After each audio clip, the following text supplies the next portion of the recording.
Bonjour Laurence. Bonjour Valérie. Quand on vend un appartement, on sait qu'on a un certain nombre de diagnostics à faire, mais quand on loue, est-ce qu'on doit produire aussi ces diagnostics? Ce sont les mêmes diagnostics que pour la vente. Donc oui, le propriétaire doit fournir un dossier de diagnostic technique, le DDT, ce qu'on appelle le DDT, qui doit être annexé au bail. Et si on ne le fait pas?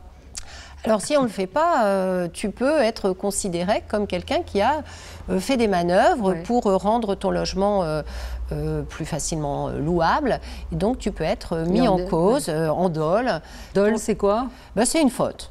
Une faute dolosive. D'accord, donc d'avoir voulu dissimuler qu'il y avait des un problème. Renseignements. D'accord. Voilà. Donc le diagnostic, c'est lequel? Le même que quand on vend? C'est énergétique Voilà, donc tu as l'état des risques pour savoir si tu es dans un quartier inondable avec des affaissements.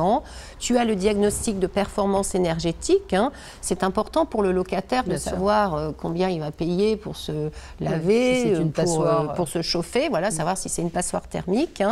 Tu as le gaz, tu as l'amiante, et puis maintenant, récemment, on a la zone de bruit. D'accord, et ça c'est partout pareil ou pas? Alors ça dépend du préfet, notamment l'état des risques technologiques. Le préfet peut indiquer que non, il n'y a pas besoin de ce document. Par exemple, toi à Orléans, vous n'avez pas les mêmes exigences qu'à Paris. Nous, on a une obligation de fournir un état des risques technologiques. Et le notaire, il intervient où dans tout ça? Au titre de conseil, dans la mesure où on achète un bien, on a besoin de savoir dans quelles conditions on va louer ce bien.